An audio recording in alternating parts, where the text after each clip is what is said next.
एक छोटा सा सवाल आपके सामने रखता हूँ। सवाल यह है कि इंसान की बुनियादी जरूरतें क्या है, क्या नीड है, बेसिक नीड क्या है?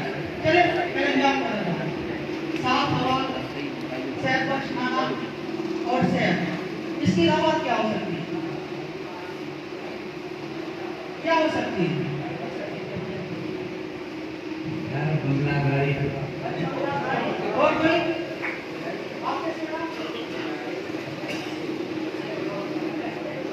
हो सकती है आपकी जरूरत क्या है?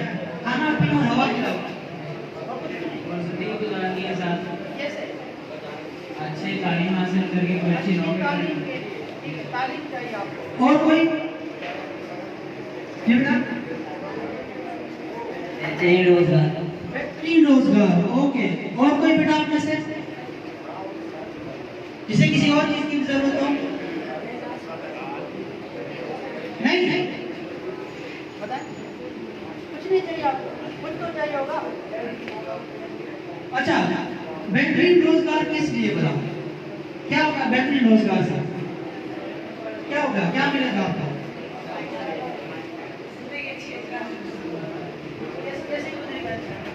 अच्छी जिंदगी गुजारने के लिए क्या चाहिए आपको? क्या होगा अच्छी जिंदगी गुजारने? अच्छी जॉब होनी चाहिए, अच्छा खाना होना चाहिए, ठीक, अच्छा माहौल होना चाहिए। अच्छा माहौल होना चाहिए। चले मैं कुछ चीज़ बताता हूँ आपको। जब हम ये बात करते हैं कि हमें अच्छी जिंदगी गुजारनी है तो हम कहते हैं भाई हमें लग्जरी लाइफ चाहिए, गाड़ी चाहिए, बंगला चाहिए, किसी ऐसी जगह पे जहाँ के रोड रास्ते अच्छे हों, ठीक है, हॉस्पिटल अच्छे हों, मशीनरी अच्छी हो। ये सारी चीज़ें हम डिमांड करते हैं ना। या आप अच्छी जिंदगी गुजारना तो चाहते हैं मगर आपके पास गाड़ी हो वही फटी चढ़ ऐसे अच्छी जिंदगी गुजारना चाहते हैं मगर रहना झोपड़े में चाहते हैं, ऐसे तो नहीं चाहते आप। अब इंजीनियरिंग का क्या काम है? यहाँ पर आती है इंजीनियरिंग। आपने अब तक जितनी भी चीजें सुनी, साफ हवा एनवायरमेंटल इंजीनियरिंग, साफ पानी एनवायरमेंटल इंजीनियरिंग, अच्छा पहनना मैकेनिकल इंजीनियरिंग जो आपके टेक्सटाइल इंजीनियरिंग में काम आती है, टेक्सटाइल इंजीनियरिंग, अच्छी गाड़ी मैकेनिकल इंजीनियर।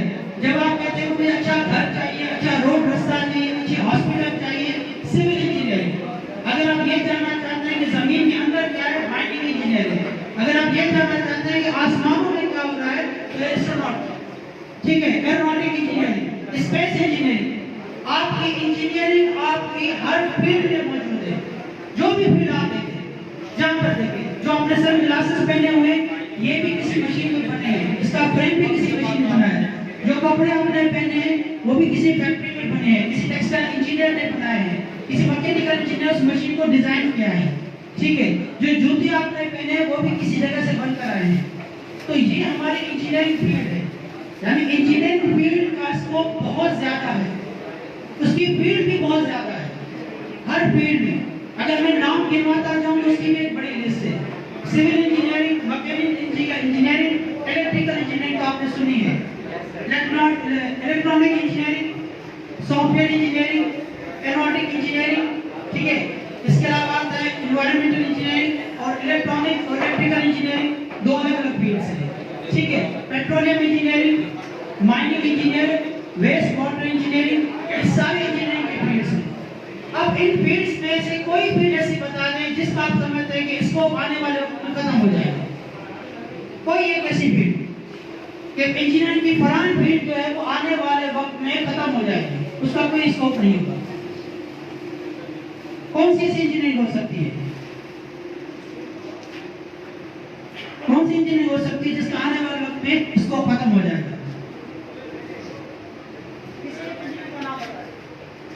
कोई भी नहीं। इसका मतलब अगर किसी फील्ड, किसी इंजीनियरिंग फील्ड का स्कोप खत्म होने वाला नहीं है, इसका मतलब ये सारी फील्ड्स आपको हर वक्त जॉब अपॉर्चुनिटीज देंगी, ठीक है। अब जॉब अपॉर्चुनिटी मिलेगी अगर आप इसको लेंगे कैसे? तो सर ने इसके लिए पहले अच्छा सा फार्मूला साहब ने बता दिया कि भाई फार्मूला ये है मेहनत, डिटरमिनेशन, पक्का इरादा। अगर आप पक्के इरादे से काम करना चाहते हैं तो ये सारी फील्ड्स आपके लिए ओपन हैं। अब इनमें से मुख्तलिफ फील्ड्स में मुख्तलिफ जॉब अपॉर्चुनिटीज आती है, ठीक है। आमतौर पर जो प्राइमरी लेवल पे होते हैं इंजीनियरिंग के, उसे हम कहते हैं ट्रेनिंग इंजीनियर या असिस्टेंट इंजीनियर। उसके बाद आता है सब इंजीनियर, उसके बाद आता है इंजीनियर, उसके बाद चीफ इंजीनियर। ये मुख्तलिफ लेवल्स होती हैं जिनके मुख्तलिफ सैलरी पैकेजेस हैं, मुख्तलिफ ग्रेड्स हैं, हर डिपार्टमेंट अपने अलग अलग रखता है। और दूसरी बात, ये आपके जो सेक्टर्स हैं ये सिर्फ गवर्नमेंट सेक्टर में नहीं है, प्राइवेट सेक्टर में भी आपके लिए इसके जॉब अपॉर्चुनिटीज है। ओके, अब एक और सवाल, आप में से कोई ऐसा स्टूडेंट है जो मोबाइल को नहीं जानता, जिसको पता हो कि मोबाइल क्या है मुझे नहीं पता? कोई एक ऐसा स्टूडेंट इस चीज के बारे में नहीं पता हो? सबको पता है? आप सबको पता है ये क्या चीज है? क्या है? मोबाइल है। आपकी नजर में मोबाइल में कौन कौन से इंजीनियर्स ने काम किया होगा? किन इंजीनियर्स ने काम किया होगा इस पर? इलेक्ट्रिकल इंजीनियर और सॉफ्टवेयर इंजीनियरिंग, सॉफ्टवेयर इंजीनियरिंग क्या है? Very good. और कोई? इलेक्ट्रॉनिक इंजीनियरिंग, ठीक है, वेरी गुड। इलेक्ट्रिकल इलेक्ट्रॉनिक दोनों है, एक सर्किट डिजाइनर है, एक उसके मैथ्स बनाता है, ठीक। Hardware engineering, hardware engineering, very good. और कोई? अब इसी से हम मिसाल लेते हैं। आप सब लोगों को पता है कि जो हमारे हाथ में छोटी सी चीज है, इसमें कितने इंजीनियर्स ने काम किया है? इसके अलावा एक और इंजीनियर भी होता है, मल्टीमीडिया इंजीनियर। सॉफ्टवेयर डेवलप के अलावा एक और भी होता है, एप्स डेवलपर। एप्स डेवलपर, जो एप्लीकेशन आप इस्तेमाल करते हैं उसे एप्स कहते हैं, उसका भी डेवलपर्स होते हैं, ठीक है। इसके अलावा जो आपका नेटवर्क इस्तेमाल कर रहे हैं, जैस का, यूफोन का, उसको चलाने वाले कौन होते हैं? Network engineer. Network engineer. आपकी डेटा सिक्योर रहे, उसको सिक्योरिटी इंजीनियर कहते हैं। आपकी पूरी डेटा पड़ी होती है, यानी आज आपने सिम इस्तेमाल किए, कल आपका मोबाइल चोरी हो गया, दूसरे दिन आपने सिम ले ली और पूरी डेटा आपके पास हो गई, डेटाबेस इंजीनियर। तो हमारे पास एक इंजीनियर की बड़ी सी लिस्ट मौजूद है, बहुत सारी फील्ड्स हैं, इसमें बहुत ज़्यादा चार्म भी है। अब फिर भी वही आती है कि आप कितना इसके लिए स्ट्रगल कर सकते हैं। ये तो कि इंजीनियरिंग फील्ड के अलावा अब दूसरी एक और फील्ड है, उसे हम कहते हैं भाई कॉमर्स या मैनेजमेंट साइंसेस की फील्ड। अब इसके लिए एक छोटा सा एक और सवाल आता है, क्या हमारी जिंदगी में जब से इंसान बना है अब तक, क्या इंसान ने कभी कैलकुलेशन करना छोड़ी है? गिनती करना, हिसाब किताब करना कभी छोड़ा है? पक्की बात बताएं, कभी नहीं छोड़ा होगा? नहीं छोड़ा। तो फिर हमारे पास जब मैनेजमेंट की बात आती है, इकोनॉमिक की बात आती है, तो फिर हमारे पास इनकी भी एक बड़ी सी लिस्ट है। हमारे पास सबसे पहले आता है कि बीबीए और एमबीए की जॉब्स, मैनेजमेंट साइंस की जॉब। अब जो भी आपके पास शॉप्स है, जो भी आपके पास कंपनीज हैं, चाहे वो गवर्नमेंट की है, प्राइवेट की है, उनमें जितने भी लोग काम करते हैं, इनको संभालने के लिए कुछ मैनेजर्स चाहिए होते हैं कि भाई कौन सा आदमी क्या काम करेगा, ठीक है, कितना काम करेगा, उसको सैलरी कितनी मिलनी चाहिए, अगर उसको बोनस मिलना चाहिए तो कितना मिलना चाहिए, उसकी तनख्वाह होनी चाहिए तो कितनी होनी चाहिए। ओके, आपकी नज़र में एक इंजीनियर की तनख्वाह कितनी होनी चाहिए? कम से कम 1.5 लाख। 1.5 लाख। ओके, जो सॉफ्टवेयर इंजीनियर है उसकी तनख्वाह कितनी होनी चाहिए? उसकी तो 2.5 लाख। 1 लाख। यानी आप लोग ये डिसाइड कर रहे हैं कि उनकी क्वालिटीज इतनी हैं, इसलिए उसकी इतनी चाहिए। चलिए, क्लर्क के लिए कितनी तनख्वाह होनी चाहिए? एक क्लर्क की 30,000। इसका मतलब आप समझते हैं कि क्लर्क की जॉब, उसका एक्सपीरियंस, उसका क्वालिफिकेशन उस लेवल का नहीं है कि उसको इंजीनियर के बराबर सैलरी मिलनी चाहिए। ये डिसाइड करने वाले कौन होते हैं? ये मैनेजर्स होते हैं, जो मैनेजमेंट स्किल्स रखते हैं, जो स्टडीज करते हैं, ठीक है। अब एक और चीज़ भी आती है कि हमारे पास गिनती की जाती है, सेंसस किया जाता है, आदमशुमारी की जाती है कि भाई कितने लोगों ने पाकिस्तान में पैदा हुए, 1980 में कितने थे, 1990 में कितने थे, 2019 में कितने हो गए। ये सेंसस करने वाले कौन लोग होते हैं? ये भी आपके मैनेजमेंट के लोग होते हैं, जो काउंटिंग करवाते हैं, अंदाजा लगाते हैं, स्टैटिस्टिक्स इंजीनियर्स होते हैं, जो बताते हैं कि भाई हर रोज पाकिस्तान में 50 बच्चे पैदा हो रहे हैं और 30 बच्चे मर रहे हैं, ठीक है। और उसके अलावा जो जनरेशन के दूसरे लोग हैं, जो बूढ़े हो गए, एक्सीडेंटल हो गए, 8 लोग वो भी मर गए। अब इसका मतलब 10 लोग हर रोज मरते हैं और 50 लोग पैदा होते हैं, यानी 40 लोग हर रोज पाकिस्तान में इजाफा हो रहा है। तो 10 साल के बाद पाकिस्तान की आबादी कितनी होगी? 20 साल के बाद पाकिस्तान की आबादी कितनी होगी? आज हमारे पास कपास की या गंदम की या चावल की पैदावार इतनी है, 20 सालों के बाद जब ये हमारे पास होगी तो उसमें से कितनी की कर्ज पड़ जाएगी, कितना हमारे पास एक्सेस में हो जाएगा। ये कैलकुलेशन करना इकोनॉमिस्ट का काम होता है, स्टैटिस्टिक्स इंजीनियर्स का काम होता है, ठीक है, स्टैटिस्टिक्स एनालिस्ट का काम होता है। ये सारे मैनेजमेंट के लोग होते हैं जो आपको ये सारे काम सरंजाम करते हैं। हम कोर्स डिजाइन करते हैं, ये सभी इन्हीं चीज़ों की बुनियाद पे करते हैं कि भाई आज स्कूल बना है तो आज स्कूल बनाए तो 10 साल के बाद हमें एक और स्कूल की जरूरत होगी, क्योंकि इस स्कूल की कैपेसिटी कम हो जाएगी, हम इसके लिए ज्यादा चाहिए, ठीक है। इसके अलावा आपके पास प्योरली अकाउंटिंग का काम होता है, जिसके लिए चार्टेड अकाउंटेंट के कोर्सेज करवाए जाते हैं। आप में जानते हैं कि एक चार्टेड अकाउंटेंट का कोर्स की जो स्टार्टिंग सैलरी होती है, शुरुआत की बेसिक की जो आप ट्रेनिंग होता है, उसकी सैलरी पैकेज कहाँ से शुरू होता है? कम से कम 1 लाख रुपए ट्रेनिंग इंजीनियर का, ठीक है। उसके बाद से उसकी तनख्वाह बढ़ती चली जाती है।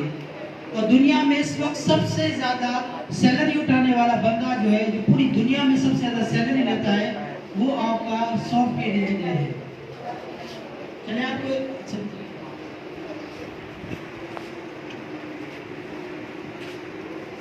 ओके, आपको पता है किसी ने नाम सुना है सुंदरलाल पिचाई? सुंदरलाल पिचाई गूगल का सीईओ, गूगल का इस्तेमाल करते ना, उसका सीईओ है। उसकी पर मंथ की सैलरी पता है कितनी है? पाकिस्तान रुपए के हिसाब से 1.5 अरब रुपया उसकी पर मंथ सैलरी है उसकी, 1.5 अरब रुपए, साल की नहीं, एक महीने की तनख्वाह है। ये तीनों काम आता है सॉफ्टवेयर इंजीनियर। तो आप सोचें कि इस फील्ड में और भी ज़्यादा चांस है, क्योंकि अब आने वाले वक्तों में टेक्नोलॉजी बढ़ती चली जाएगी, हमारी नीड बढ़ती चली जाएगी, हमारे पास वायरलेस डिवाइस बढ़ते चले जाएंगे, तो इनके लिए हमें ज़्यादा से ज़्यादा लोगों की जरूरत होगी। इस फील्ड में ज़्यादा से ज़्यादा स्कोप है। कोशिश करें कि आप इंजीनियरिंग फील्ड को भी रखें। और दूसरी बात, स्कोप का जब भी आपसे कोई बात करे कि भाई किसका स्कोप है, तो याद रखिएगा स्कोप उसी का होता है जिसके लिए आप मेहनत करते हैं।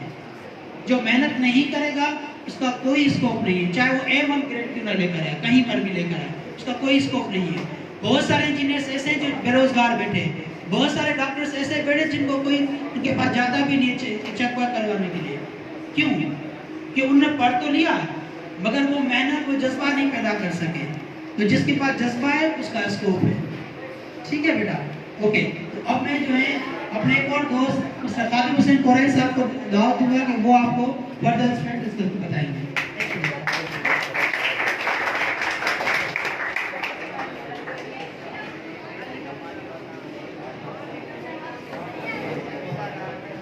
अस्सलाम वालेकुम बेटा, my name is Qadir Hussain, I am lecturer in English at government boys degree college नवाबशहर।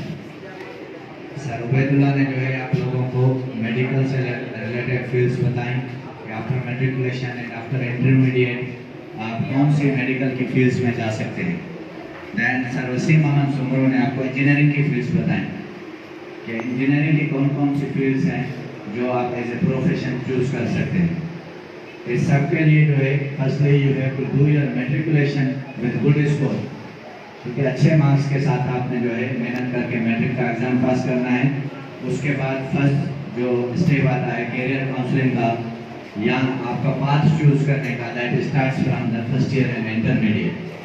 वहाँ पर 4 फील्ड्स हैं, 4 पाथ्स हैं, 4 रास्ते हैं जो आप चूज करते हैं फर्स्ट ईयर और इंटरमीडिएट के क्लासेस के दौरान।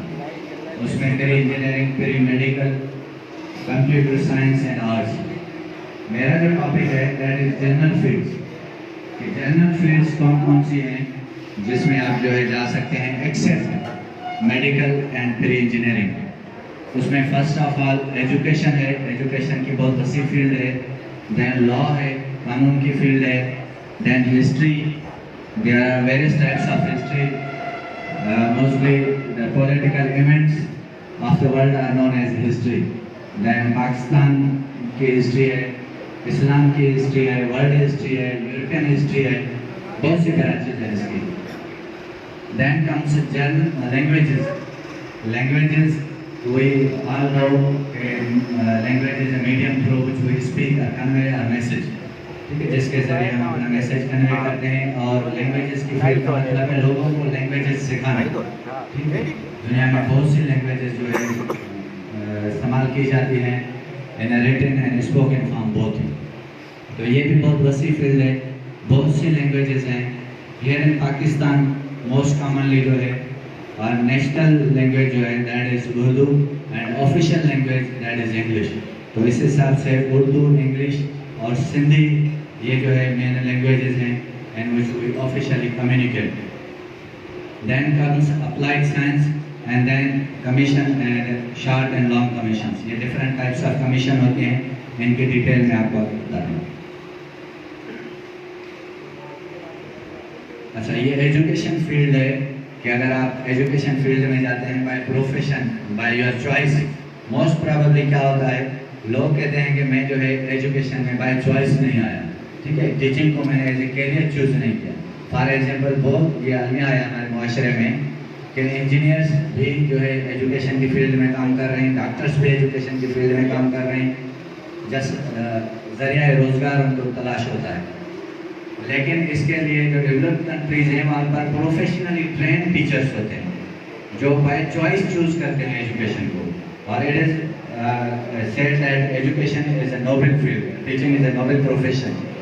तो उसमें ये फील्ड्स हैं ACE early child education that is newly introduced, AD associate diploma in education, then BEd means bachelor of education, BEd के बाद आप MAd करते हैं that is masters of education. और अगर आप 4 इयर्स डिग्री करना चाहते हैं एजुकेशन में तो वो कहलाता है BS education that you can do from the university from honours side. Honours side उस प्रोग्राम को कहते हैं जब आप रेगुलर 4 साल यूनिवर्सिटी से कोई प्रोफेशनल डिग्री करते हैं, that is known as honours side. अच्छा, इसमें आपको जॉब अपॉर्चुनिटीज़ कौन सी हैं? HM रिसेंटली IBHM का इशू भी चल रहा है, ठीक है, अपॉइंटेड हुए हैं, ये जॉब आपके लिए। Then higher secondary school teachers हैं, जूनियर स्कूल टीचर्स हैं, एलिमेंट्री स्कूल टीचर्स हैं, प्राइमरी स्कूल टीचर्स हैं, अर्ली चाइल्ड स्कूल टीचर है, एंड ड्राइंग टीचर्स है, ओरिएंटल टीचर है, एंड फिजिकल ट्रेनिंग इंस्ट्रक्टर्स हैं। ये सारे related fields job opportunities education से रिलेटेड है। अच्छा, उसके बाद है लॉ की फील्ड, कानून की फील्ड, जिसमें जो है आप कौन कौन सी डिग्रीज कर सकते हैं और उसके बाद जो है आपको कौन सी जॉब अपॉर्चुनिटीज मिल सकती हैं।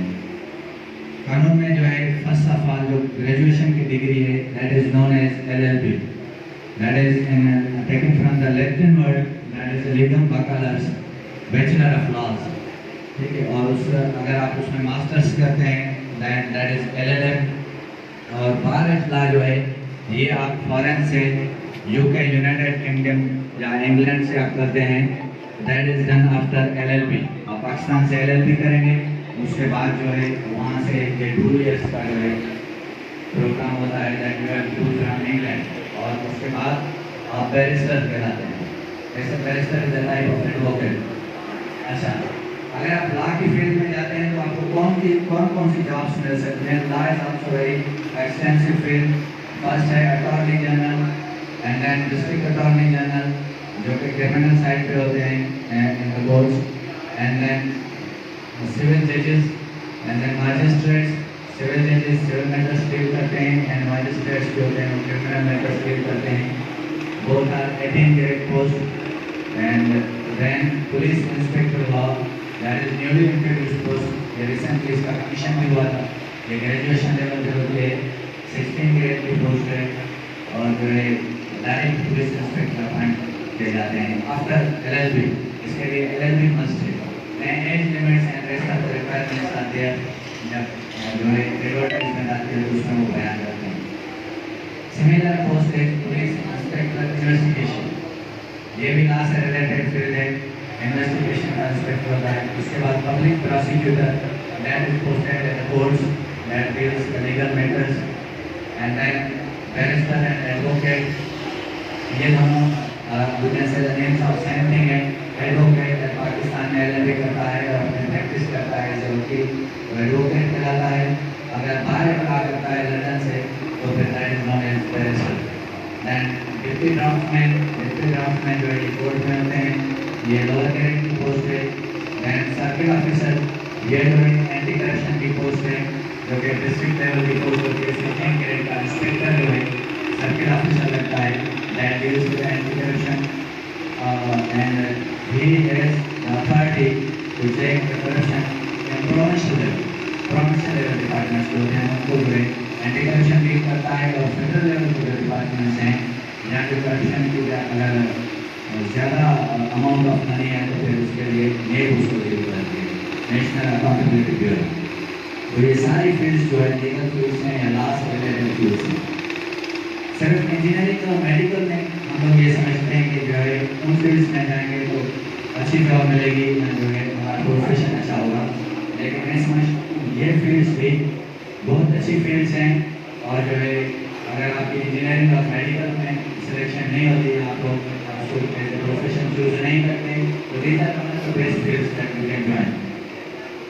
ओके, बीएस ऑनर्स इंग्लिश, ये 4 इयर्स प्रोग्राम होता है। इंग्लिश लैंग्वेज में आप जो है बीएस करते हैं यूनिवर्सिटी से, बीएस ऑनर्स हिंदी लैंग्वेज में करते हैं, बैचलर्स 4 इयर्स प्रोग्राम है। जहाँ पर भी बीएस ऑनर्स का लफ्ज़ इस्तेमाल हो तो आप समझें कि ये 4 इयर्स प्रोग्राम है फ्रॉम द यूनिवर्सिटी। और उसके बाद इस्लामियात है, जियोग्राफी है, केमिस्ट्री, फिजिक्स, इन सब में जो है बीएस करवाया जाता है। And library science and physical education. General fields in social science, social science में जो है कौन सी फील्ड्स हैं? बीएस सोशलॉजी है, most probably dealing with NGOs. Social science में आप अगर करते हैं बैचलर्स तो एनजीओज में आपके प्राइवेट सेक्टर में बहुत सी जॉब्स हैं। उसके अलावा जो है सोशल वेलफेयर का भी डिपार्टमेंट है गवर्नमेंट ऑफ इंडिया का, उसमें जो है सोशल वेलफेयर ऑफिसर 17 ग्रेड में जो पब्लिक सर्विस कमीशन अपॉइंट होता है। Then bachelor of gender studies है, इंटरनेशनल रिलेशंस हैं। उसके बाद सोशल वर्क है, सोशल वर्क और sociology are almost interrelated subjects.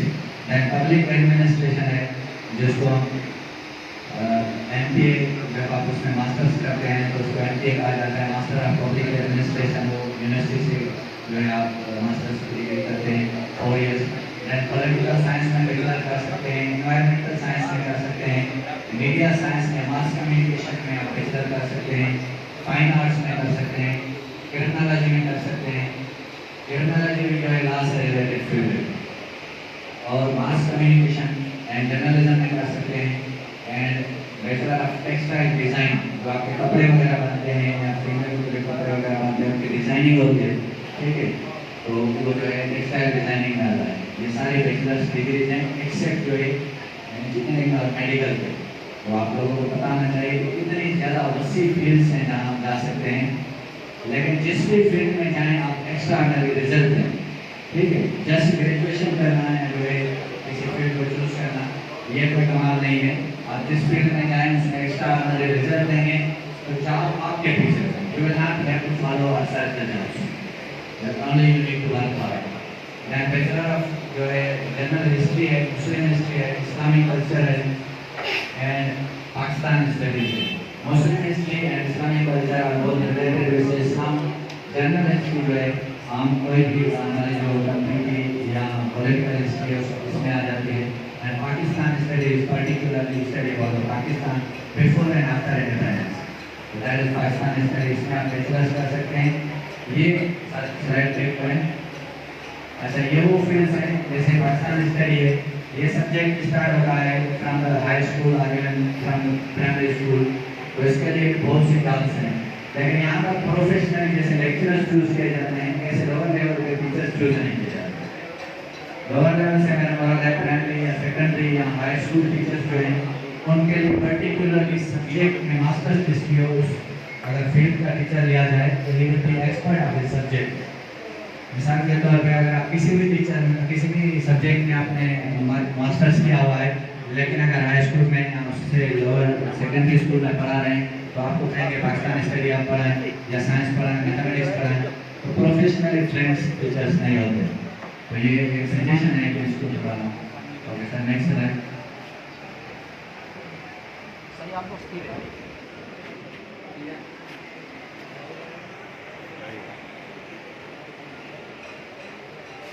अच्छा, शार्ट कमीशन कौन से हैं जो आप कर सकते हैं? पुलिस ग्रुप है, पर्सनल एंड प्राइवेट सेक्रेटरीज होते हैं, असिस्टेंट डायरेक्टर मल्टीपल डिपार्टमेंट्स में अपॉइंट किए जाते हैं, 17 ग्रेड की पोस्ट होती है असिस्टेंट डायरेक्टर की। Both through public service commission भी ये पोस्टें आती हैं और through federal public service commission भी आती हैं। इसके लिए ग्रेजुएशन रिक्वायर्ड होती है। In any of the field you have to do graduation और इसके लिए आप एलिजिबल होते हैं। और मैक्सिमम एज लिमिट 28 ईयर्स वगैरह होती है। ऑफिस सुपरिटेंडेंट और एडमिन ऑफिसर और ऑफिस असिस्टेंट और क्लरिकल जॉब्स, ये सारे ऑफिस रिलेटेड जॉब्स होते हैं, सबऑर्डिनेट पोजीशंस हैं, but being then these are the fields where you can join.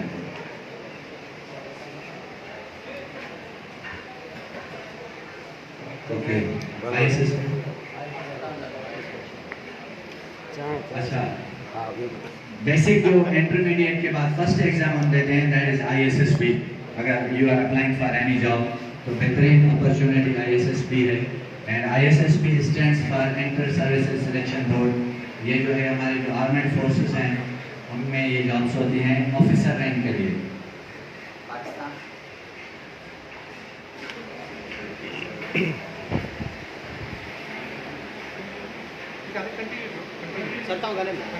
अच्छा, इसमें सिलेक्शन का क्राइटेरिया ये है कि पहले आप लोगों को स्क्रीनिंग टेस्ट पास करना होता है और स्क्रीनिंग टेस्ट कंप्यूटराइज टेस्ट होता है।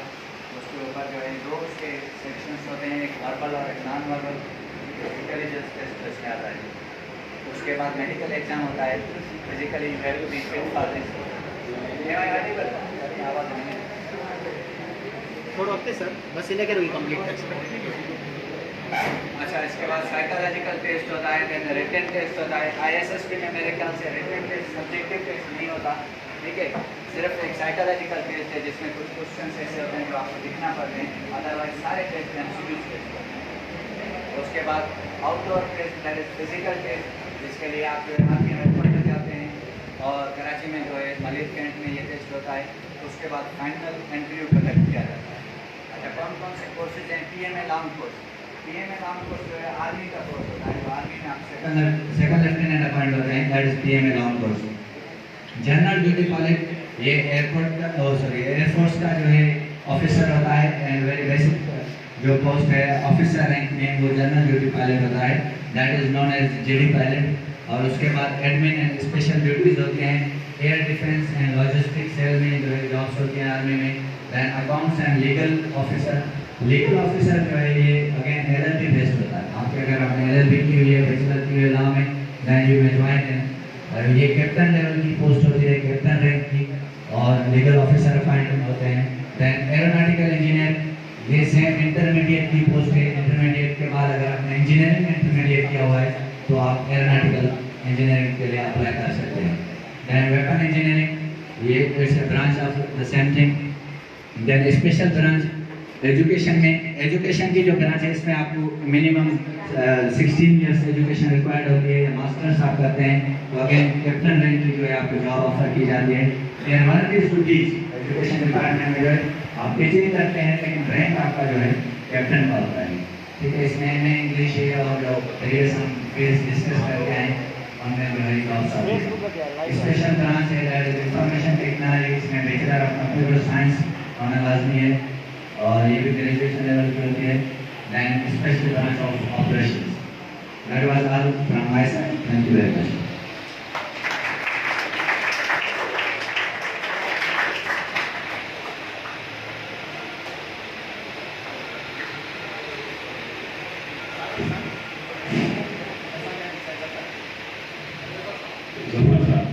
ये थी कादिर हुसैन कुराई साहब। अब जफर साहब को रिक्वेस्ट करेंगे आए कि वो बच्चों को बुलाए। जफर साहब।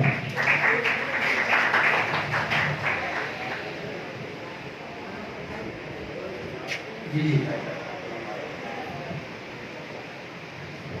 सजण ऐसाणी कहना सी दिसरे हैश तरीके होए वतन जिन वसाए।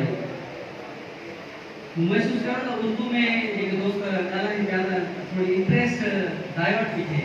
मैं थोड़ो लैंग्वेज जो टेस्ट चेंज कयूं, थोड़ी सिंधी में ॻाल्हायूं।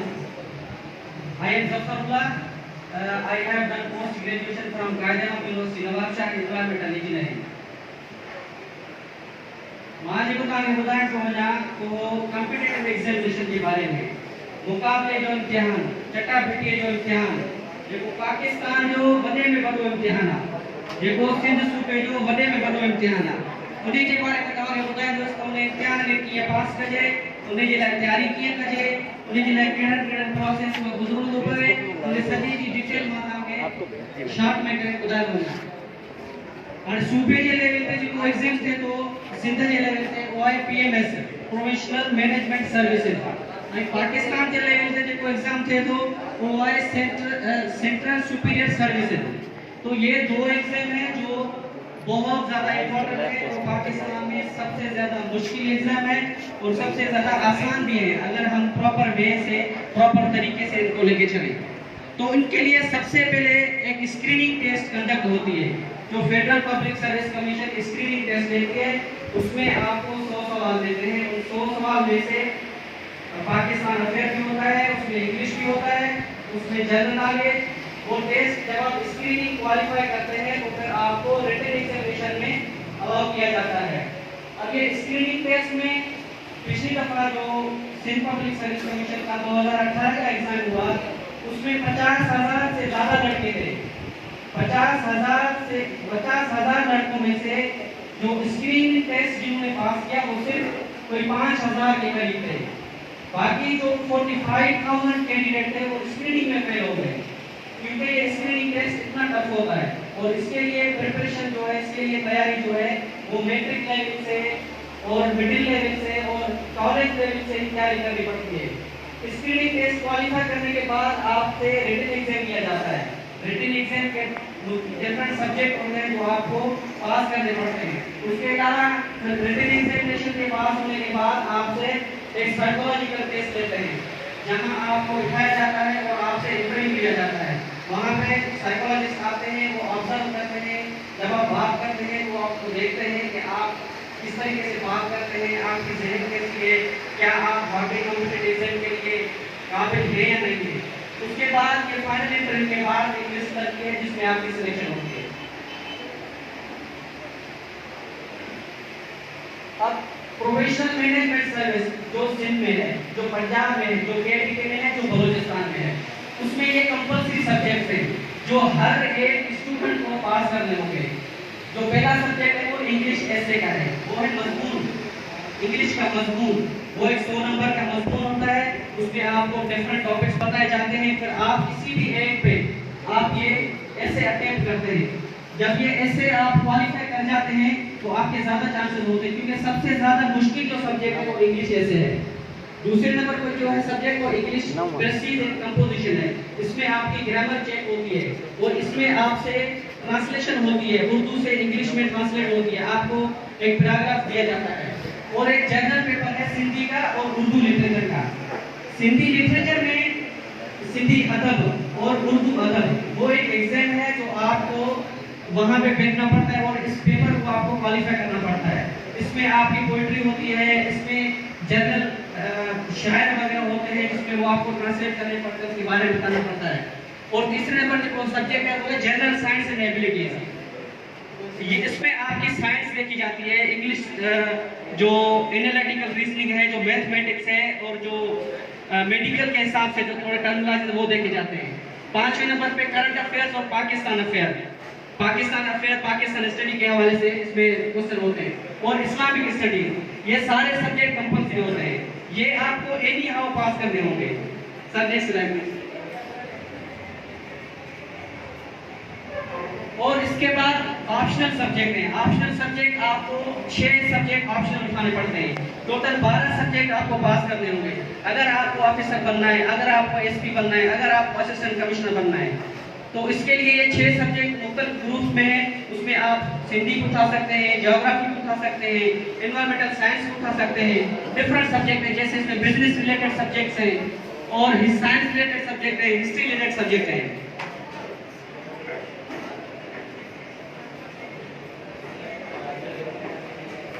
अब ये है सेंट्रल सुपीरियर सर्विस CSS है। इसमें भी वही सिस्टम है, इसमें भी इतना डिफिकल्ट इतना चेंज नहीं है, सब्जेक्ट वही है, आपको पास करने होंगे। डिफरेंट सब्जेक्ट जो पीएमएस है वो इसी में है। अब आप इसके बाद क्या करेंगे एग्जाम पास होने के बाद? Sir next slide please.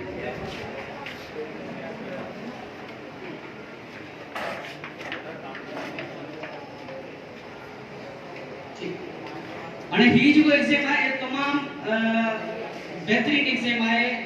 सभी के नवाब शाह है जो दोस्त है ना, मैं सबको रिक्वेस्ट करूंगा कि नवाब शाह इस एग्जाम में बहुत ज्यादा पीछे है, क्योंकि दूसरे जो अजला है उनमें से लड़के असिस्टेंट कमिश्नर बन जाते हैं, वहाँ पे एसपी बन जाते हैं, वहाँ पे कस्टम में इनकम सर्विस में जाते हैं, वो एंटी करप्शन में जाते हैं, फॉरेन सर्विस में जाते हैं, जिसमें आप पाकिस्तान को रिप्रेजेंट करते हैं दूसरे कंट्रीज में। ये मैंने रिसेंटली क्वालिफाई किया है प्रोफेशनल मैनेजमेंट सर्विस का, रिटन क्वालिफाई किया है, इंटरव्यू भी हो गया है। अब इस पे डिपेंड करता है कि वो मार्क्स के हिसाब से वो कौन से ग्रुप में आप कमिश्नर करता है, आपके इंटरव्यू पे डिपेंड करता है। तो ये पूरा एक सीएसएस और पीएमएस एग्जाम के हवाले से है, जिसमें डिफरेंट ग्रुप्स लिखे हुए हैं और इसमें आप रिलेवेंट होते हैं। अब इसका ये जो एग्जाम लिया जाता है, आप मैट्रिक करते हैं, आप इंटर करते हैं, इंटर के बाद आप किसी यूनिवर्सिटी में जाके कोई डिग्री करते हैं। आप जो भी डिग्री करें, जिस भी फील्ड में करें, इंजीनियरिंग करें, मेडिकल करें, उसके बाद ये एग्जाम होता है। ये नौकरी के लिए होता है, ये पढ़ने के लिए नहीं होता। तो इसको पास करने के बाद आप ऑफिसर लगते हैं, और यहाँ पे जो बंदा बैठा हुआ जिसने ये एग्जाम क्वालिफाई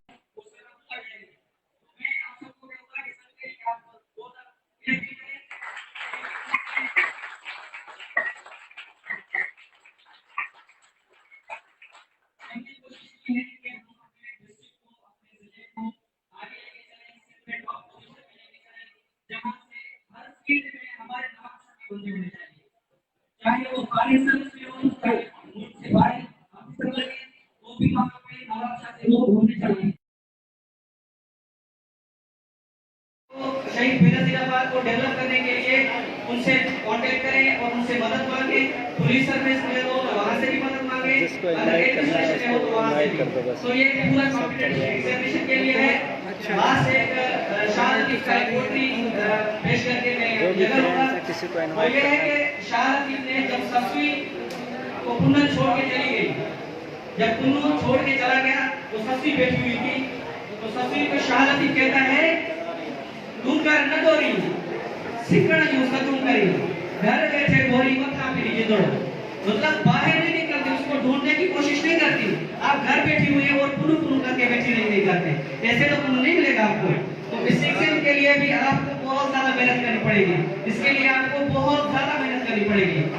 अभी से प्रिपरेशन मैट्रिक लेवल पे आपको लिखना, आपको राइटिंग अच्छी करनी पड़ेगी, आपको ग्रामर सीखना पड़ेगा, हर लिहाज से आपको प्रिपेयर करना पड़ेगा। तो इंशाल्लाह मैं उम्मीद करता हूँ कि नवाब शाह से इंशाल्लाह अभी बहुत सारे लड़के आ रहे हैं जो अभी इस एग्जाम को पास करेंगे और हमारे सूबे के लिए और हमारे शहीद बेनजीराबाद को इंशाल्लाह बहुत आगे लेके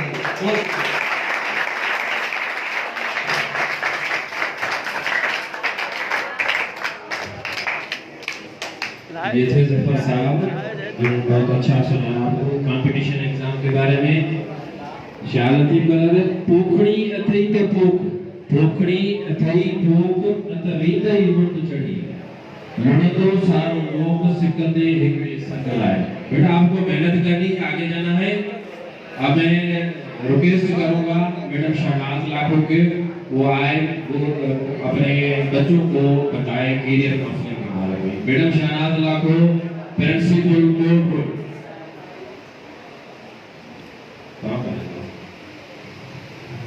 5 मिनट मैडम से रिक्वेस्ट करते हैं कि भाई बात कर रहा है, उसके बाद मैडम को रिक्वेस्ट करें वो आए।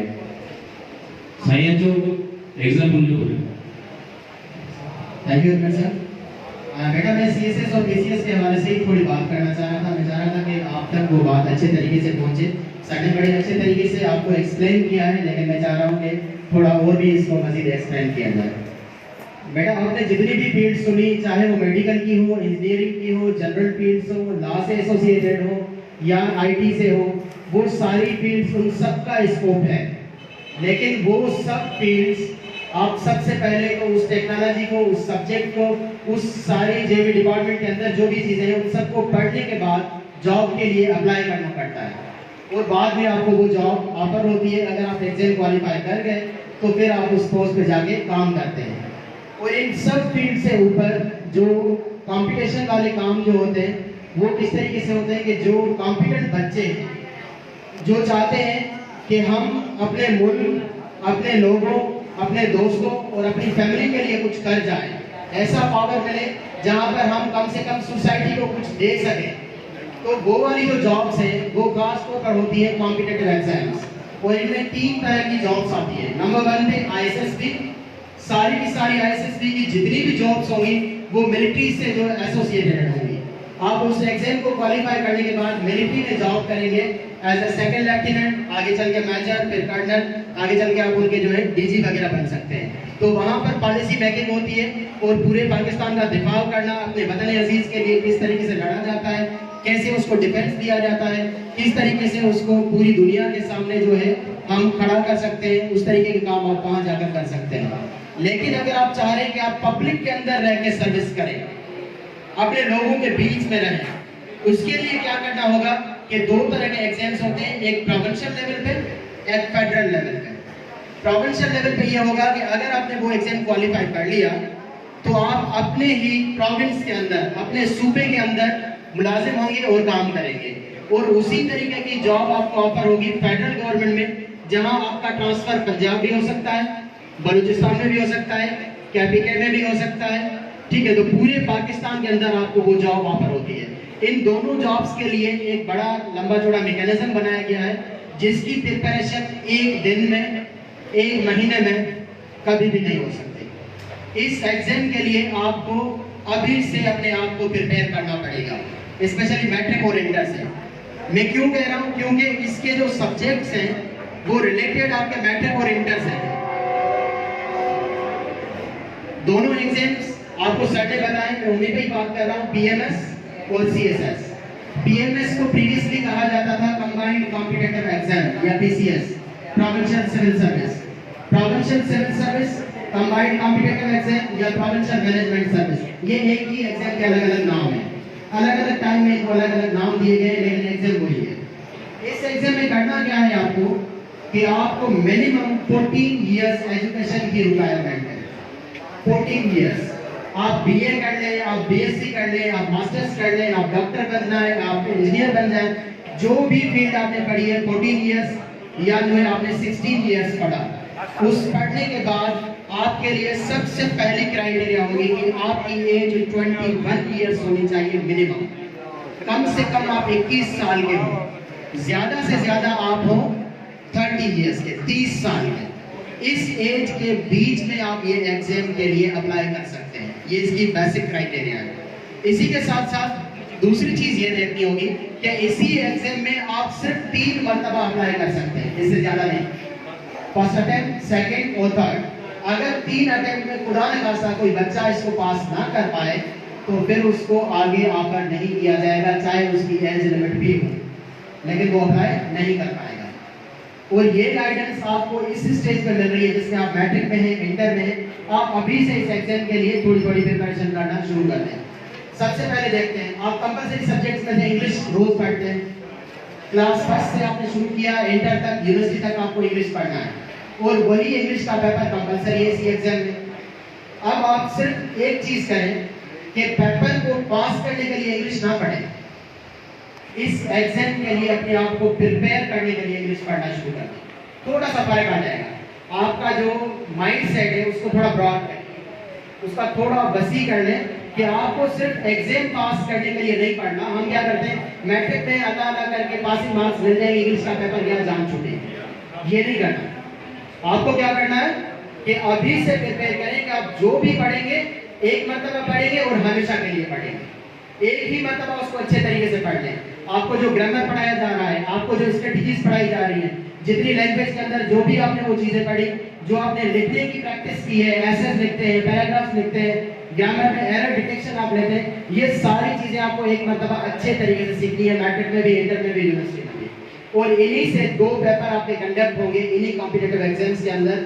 पीसीएस के अंदर पहला पेपर होता है इंग्लिश एसे, मजमून निगारी। अब मजमून निगारी में क्या होगा, एक ही पेपर होगा 3 घंटों का, एक ही टॉपिक पे आपको वो पूरा पेपर अटेम्प्ट करना होगा और उसमें कम से कम आपको 2500 वर्ड यूज करने होते हैं, 2500 वर्ड्स। और ये रिसर्च बेस्ड इंफॉर्मेशन होनी चाहिए।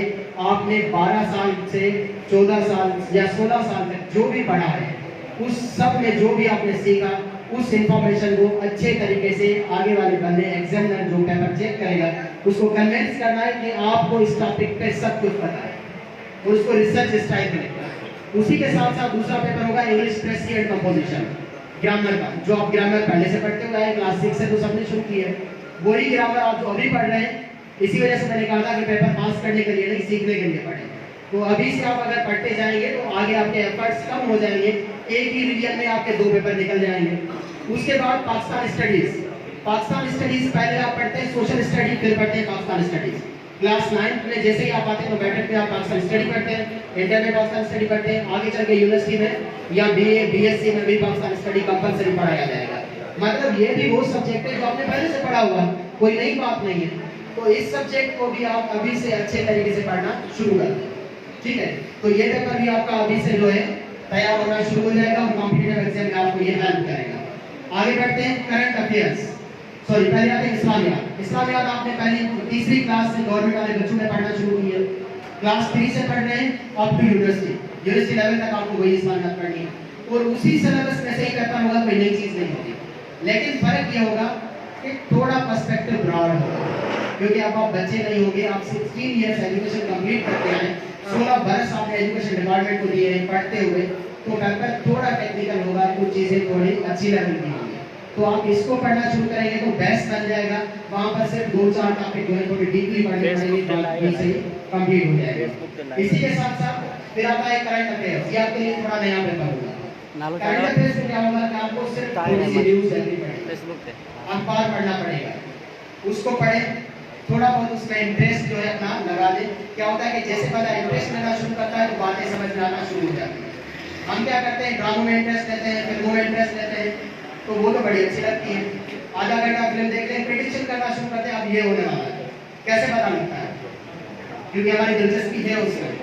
अगर आप यही दिलचस्पी स्टडी के अंदर लगाएंगे, आप अगर रोज पाकिस्तान के मसाइल को देखते रहें, न्यूज़पेपर को पढ़ते रहें और इसी तरीके से न्यूज़ को देखते रहें, तो आपको भी अंदाजा हो जाएगा कि पाकिस्तान में ये डेवलपमेंट हुई है, अब पाकिस्तान को ये करना चाहिए। ये भी आपके इंटरेस्ट पर डिपेंड करता है। अगर आप अच्छे तरीके से इन चीज़ों के अंदर दिलचस्पी ले रहे हैं तो आपको पता लगना शुरू हो जाएगा, आप खुद ही अंदाजा लगाएंगे कि अब पाकिस्तान का ये रूप होना चाहिए अगर इंडिया ने ये किया है तो। इस तरीके से कर रहे हैं तो इसको भी थोड़ा सा देखना पड़ेगा, चीज़ें आपको समझ में आना शुरू हो जाएंगी। ऑप्शनल सब्जेक्ट्स जो हैं वो 6 होते हैं। अब ऑप्शनल सब्जेक्ट्स में क्या होता है, वो आपको चॉइस है कि आप कोई भी 6 सब्जेक्ट उठा सकते हैं, डिपेंड करता है आपके इंटरेस्ट पे कि आपको कौन कौन सी चीज़ें पसंद है। फॉर एग्जाम्पल आपको हिस्ट्री में बड़ी दिलचस्पी है तो हिस्ट्री के सब्जेक्ट ऑफर किए जाते हैं। अगर आपने लॉ में डिग्री की है तो आपको लॉ के सब्जेक्ट ऑफर्स होते हैं। अगर आपने किसी खास टेक्नोलॉजी के अंदर पढ़ा है, आपने मैथ पढ़ा, फिजिक्स पढ़ा, केमिस्ट्री पढ़ते हैं, बायो पढ़ते हैं, तो ये सारे सब्जेक्ट्स वहीं पर ऑफर होते हैं। साइकोलॉजी के सब्जेक्ट ऑफर होते हैं, मेडिकल फील्ड के सब्जेक्ट ऑफर होते हैं। मतलब हर किस्म का सब्जेक्ट ऑप्शनल सब्जेक्ट में मौजूद है और ये लिस्ट करीब 50 सब्जेक्ट है, 50 के करीब ये सब्जेक्ट है। इनमें से आपको 6 वो उठाने हैं जो आपको ज़्यादा पसंद है। तो इस तरीके से अगर ये आप एग्जाम क्वालिफाई कर लेते हैं तो आपके पास सबसे पहली जो बात आएगी वो होगी सर्टिफिकेशन। आप मुतमईन हो जाएंगे कि आपने एक अच्छी जॉब हासिल की है, आपके पास पावर है, आप कुछ कर सकते हैं, पॉलिसी मेकिंग में शामिल हो जाएंगे और आप अपनी मर्जी से वहाँ पर जितने भी आपके दोस्त ब्यूरोक्रेट बैठे होंगे उनके साथ आप डिस्कस करेंगे कि अगर हम इस तरीके से पॉलिसी को बना लें तो हमारे आवाम का, हमारी पब्लिक का, हमारे मुल्क का जो है इस तरीके से अच्छा ख्याल कर सकते हैं, उसके लिए कोई फायदे वाली बात कर सकते हैं। तो इसी तरीके से ये एग्जाम होता है और कोई मुश्किल बात नहीं है। अर्ली एज में अभी से आप पढ़ना शुरू कर दें, कंपलसरी सब्जेक्ट आप वैसे ही पढ़ रहे हैं, ऑप्शनल सब्जेक्ट जैसे आप थोड़ा उनको टाइम देना पड़ेगा और आप 6 महीने के अंदर अच्छी तैयारी करके इस एग्जाम को अटेम्प्ट कर पाते हैं। दूसरा फायदा क्या होता है इस एग्जाम का कि अगर आपने पीसीएस और सीएसएस की तैयारी कर ली, पीसीएस के 3 अटेम्प्ट, सीएसएस के 3 अटेम्प्ट, हो गए 6 अटेम्प्ट, मतलब आप 6 अटेम्प्ट दे सकते हैं। अब 6 अटेम्प्ट ये होंगे, खुदा न खास्ता ऐसा कोई बंदा नहीं होता जो 6 अटेम्प्ट दे और फिर भी फेल हो जाए, ऐसा हो ही नहीं सकता। किसी न किसी जगह पे वो क्वालिफाई कर लेता है। या फेडरल को या कॉमर्शियल जो गवर्नमेंट। अभी चल रहा है। अगर कोई ऐसा हो जो ज़्यादा लेजी हो, पढ़ भी रहे लेकिन ज़्यादा इंटरेस्ट ना हो, दिखावे के लिए काम कर रहा हो और खुदा का सब रह जाए किसी स्टेज के आके इंटरव्यू में, रिटन में, किसी भी जगह पे, तो फिर भी उसकी ये इतनी सारी मेहनत ज़ाया नहीं होती, ये ज़ाया नहीं होती। ये सारी मेहनत जितने भी शॉर्ट कमीशन आती हैं जिनके अंदर 3 पेपर होते हैं, आपने इतने बड़े एग्जाम की प्रिपरेशन की है तो वो तो उसके सामने छोटा सा एग्जाम होता है, एक ही अटेम्प्ट में आप 17 ग्रेड में आ जाते हैं। तो इस एग्जाम की प्रिपरेशन करने से आपको ये फायदा होगा कि अगर एग्जाम क्वालिफाई कर लिया तो आपके लिए, आप जो है अपनी सोसाइटी के लिए, अपने दोस्तों के लिए, अपने पेरेंट्स के लिए बायसे फख्र होंगे। अगर खुदा न खास्ता आप क्वालिफाई नहीं कर सके तो फिर भी 17 ग्रेड की ऐसी अच्छी जॉब आपको मिल जाएगी जहाँ पर आप अच्छे तरीके से अच्छी जिंदगी बसर कर सकते हैं और वहाँ पर भी आपके पास पावर होगा, वहीं भी आप अच्छे तरीके से काम कर पाएंगे। अगर अपने आप को अकाउंटेबल समझते हैं सोसाइटी के लिए, सोसाइटी को जवाबदार समझते हैं तो आप अच्छा काम कर पाएंगे। तो इसी तरीके से अभी से आप इंटर्नशिप करना शुरू कर दें तो आपको फायदा होगा। आगे चल के सारा जो है काम छोड़ दें और एक ही रात में करने की कोशिश करें तो फिर ये कभी भी मुमकिन नहीं है। इसी वजह से मैंने पहले बात की थी कि इंसान की काबिलियत किसी भी पैमाने से इसको मेजर नहीं कर सकते, वो आपके अंदर है। कई ऐसे बच्चे हैं जो मेडिकल की टेस्ट क्वालिफाई नहीं कर पाते लेकिन सीएसएस क्वालिफाई कर जाते हैं। ऐसे बच्चे हैं जो बीएससी जब करने जाते हैं तो वहाँ पर उनको सप्ली लगती है, सप्लियों में से मुश्किल से निकलते हैं, आगे चल के वो सीएसएस क्वालिफाई कर लेते हैं। ये सिर्फ बात है स्पिरिट की, पूरी करेज की। अगर आप ये कर लें तो आप सारे एग्जाम्स में क्वालिफाई कर लेंगे और आप इस तरीके से अपने आप भी कामयाब होंगे और सबके लिए बायसे फख्र बनेंगे। अगर किसी को कोई सवाल है इस हवाले से तो पूछ लें, मैं फिर माइक जो है सब आपके हैंड ओवर कर दूँगा। किसी बच्चे को कोई सवाल हो किसी भी फील्ड से, जो भी आपने आज सुना है, किसी टीचर से करना चाहें तो आपको परमिशन है, आप सवाल कर सकते हैं। कोई सवाल नहीं? मतलब मैं समझूं कि आपको समझ में आया या कुछ भी समझ में नहीं आया? उम्मीद करता हूँ कुछ समझ में आया होगा। और ये प्रेजेंटेशन सवालों के पास अवेलेबल होगी। जी बेटा पूछो जल्दी से। बेटा जनरल जो कमीशन होती है, जो नॉर्मल फील्ड है, तो उसके अंदर ये होता है कि बीसीएस और सीएसएस के लिए तो नॉर्मल तौर पर आपको 14 इयर्स एजुकेशन की जरूरत है। मतलब आप बीए कर लें आप सीएसएस के लिए अप्लाई कर सकते हैं, आप बीएससी कर लें कॉलेज साइड से फिर भी अप्लाई कर सकते हैं। अगर यूनिवर्सिटी में जाके किसी भी फील्ड में बीएस ऑनर्स कर लें 4 इयर्स की डिग्री तो फिर भी अप्लाई कर सकते हैं। आप डॉक्टर हैं फिर भी अप्लाई कर सकते हैं, इंजीनियर हैं फिर भी अप्लाई कर सकते हैं। मतलब आपकी मिनिमम स्टडी 14 इयर्स होनी चाहिए। अगर 16 ईयर है, 18 ईयर है तो एक्स्ट्रा है, तो आप सारे अप्लाई कर सकते हैं। इसके लिए कोई रुकावट नहीं होगी। हर फील्ड को, आर्ट को, कॉमर्स को, बिजनेस को, जिस भी फील्ड से आप अप्लाई कर सकते हैं, लेकिन एज 21 और 30 के बीच में होनी चाहिए, फिर अप्लाई कर सकते हैं।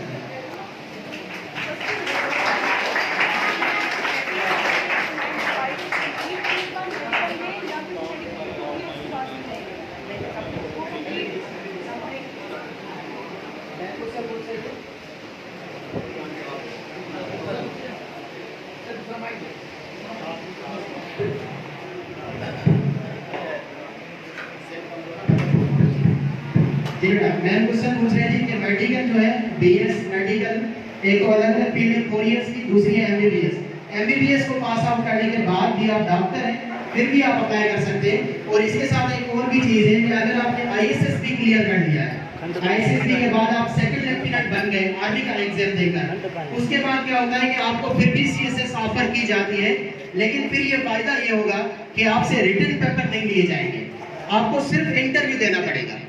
सीएसएस के जब इंटरव्यू होते हैं, आपने एक बड़ा एग्जाम पहले क्वालिफाई करके रखा हुआ है आईएसएस भी, तो फिर क्या होगा कि आपको सिर्फ इंटरव्यू में अपीयर होना है। इंटरव्यू आपने पास कर लिया तो डायरेक्टली आप असिस्टेंट कमिश्नर, एसपी या जो फॉरेन एम्बेसडर बनते हैं वो लग सकते हैं, मिलिट्री लैंड कंटोनमेंट एरिया में जा सकते हैं, पाकिस्तान रेलवे में जा सकते हैं, पाकिस्तान पोस्ट में जा सकते हैं। तो ये सारी फील्ड्स आपको ऑफर होती है इसी तरीके से।